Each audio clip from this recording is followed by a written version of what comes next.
Welcome to the Freedom Camp Podcast, rooted in truth, growing in freedom, and built on the belief that you weren't meant to grow alone. Each week, I'll share honest stories, insights, and simple questions to help you explore the unseen things that keep you from living in the freedom that's already yours, and take brave, intentional steps toward the life you were made for. This is your space to reconnect with your authentic self and grow in freedom on purpose.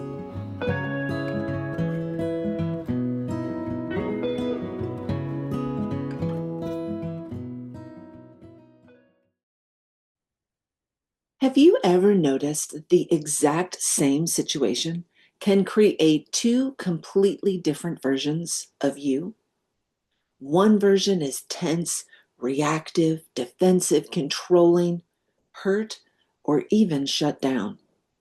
The other is grounded, honest, compassionate, peaceful, and connected to God. Today, I want to talk about the difference between your survival self and your spirit-led self, and how learning to notice the difference can change everything. So our survival self is often fear-based or control-based, shame-based, guilt-based. It's protective. It's often formed out of pain, trauma, old coping skills, ego, and fear. Our spirit-led self is rooted in our God-given identity.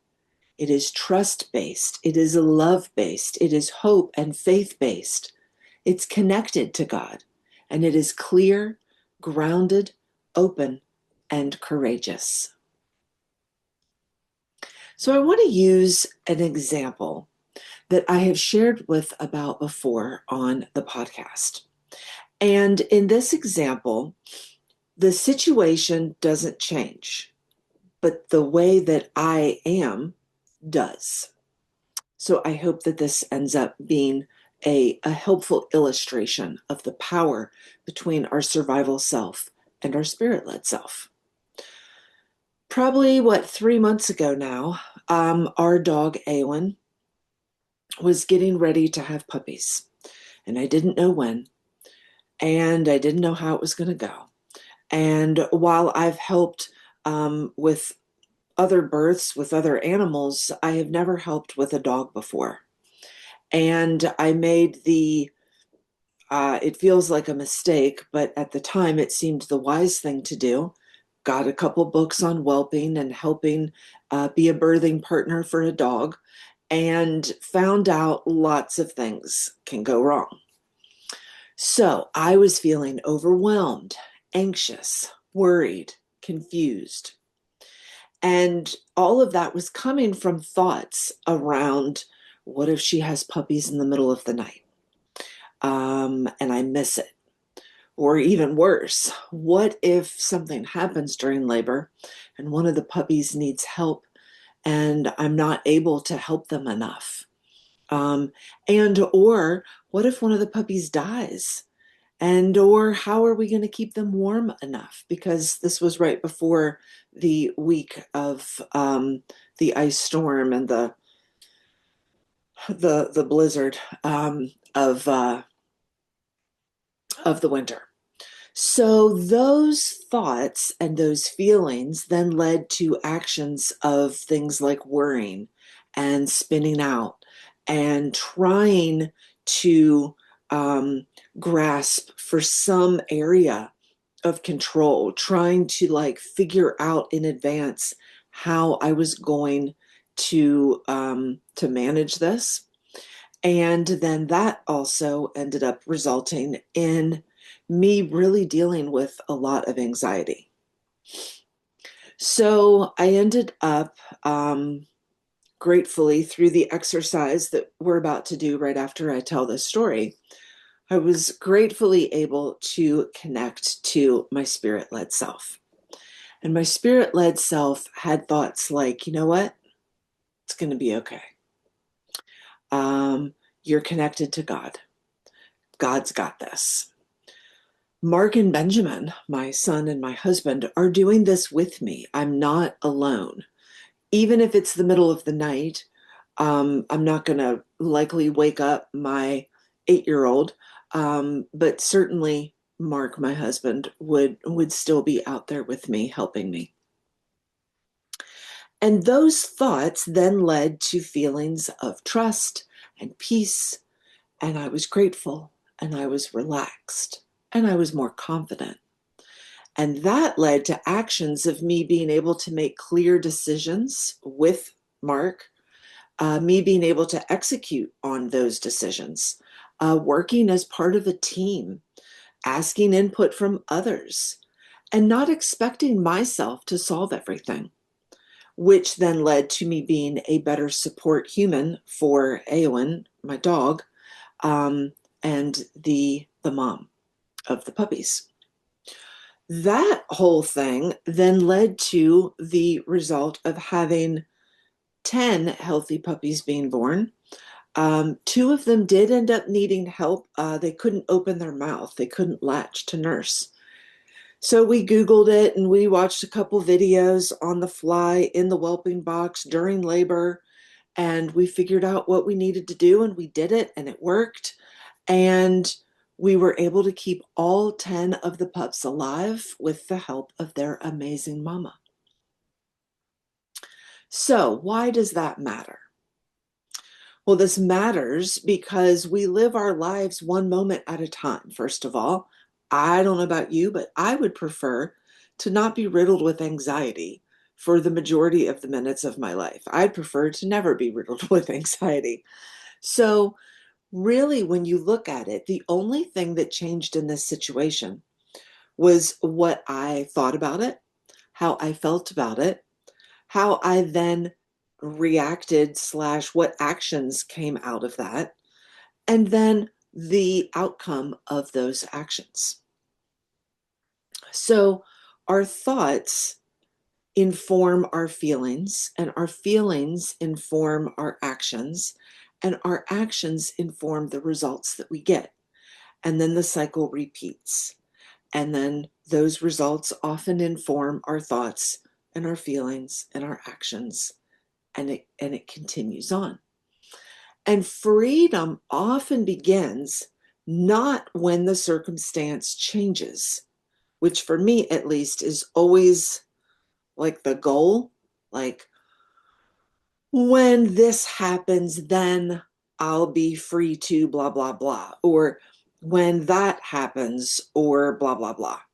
But what I keep seeing time and time again is that freedom begins when my agreement changes, when I choose to agree with my spirit-led self, who is free, rather than my survival self or my flesh, who is not free, or not as free, I should say.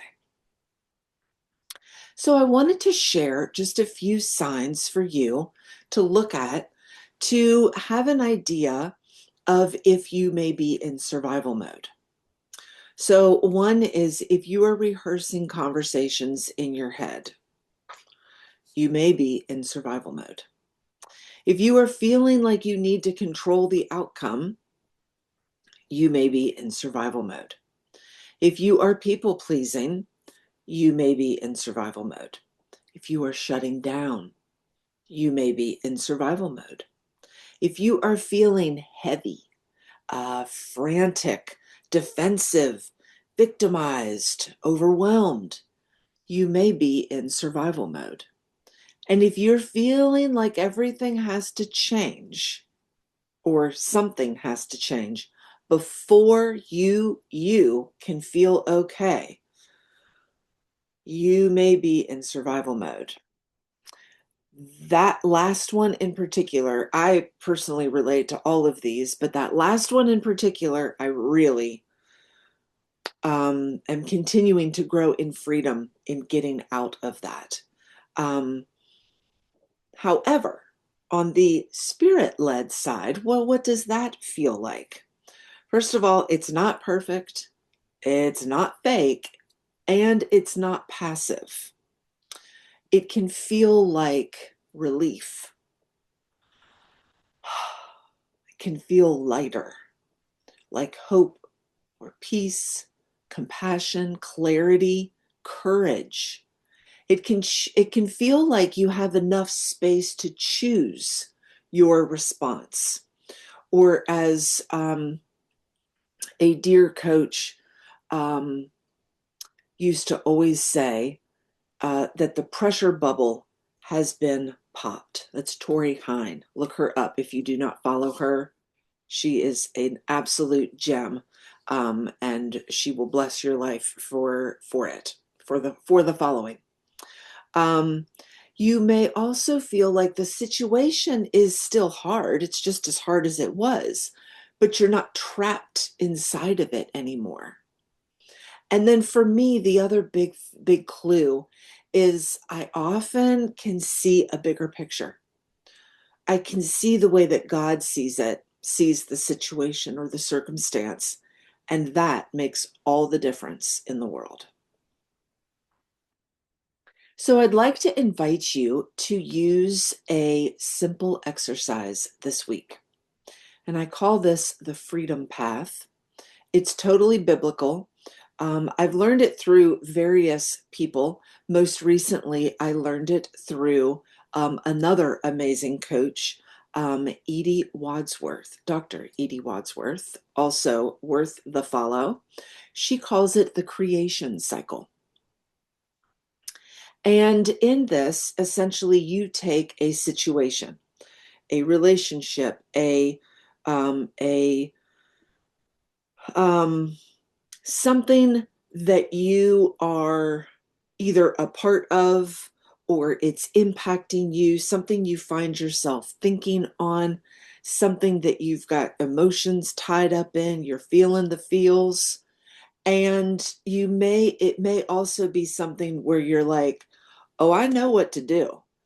But you also know that that's probably not the spirit-led response, and that you want to connect in with what does your spirit have to say about this.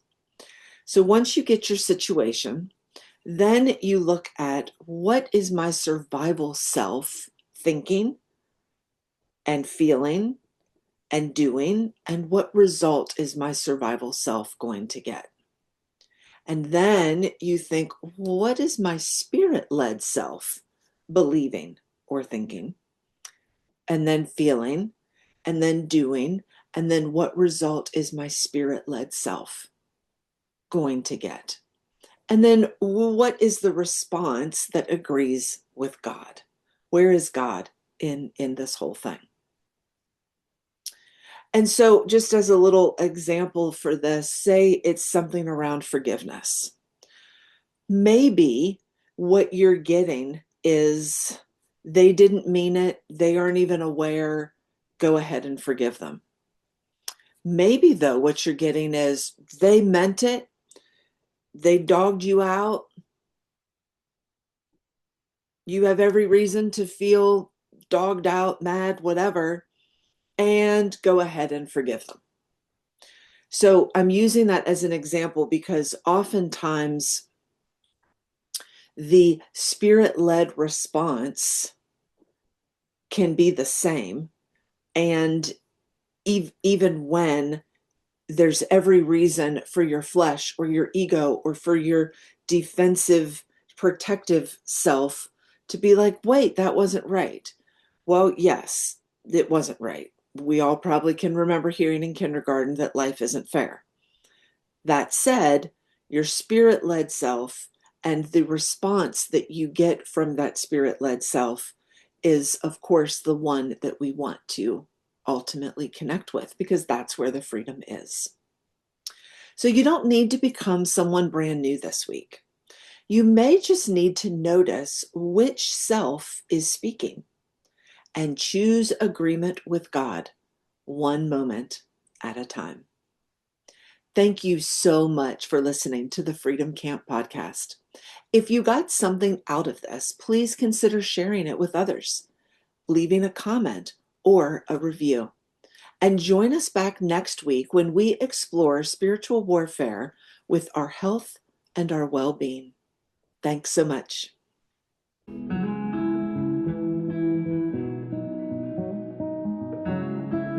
Thanks for listening to the Freedom Camp podcast, where we believe freedom is nurtured from within and grows when you tend to it. If this stirred something in you, let it take root this week and see what grows.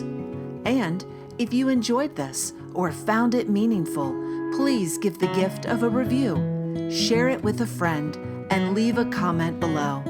It helps us build this podcast community because we weren't meant to grow alone.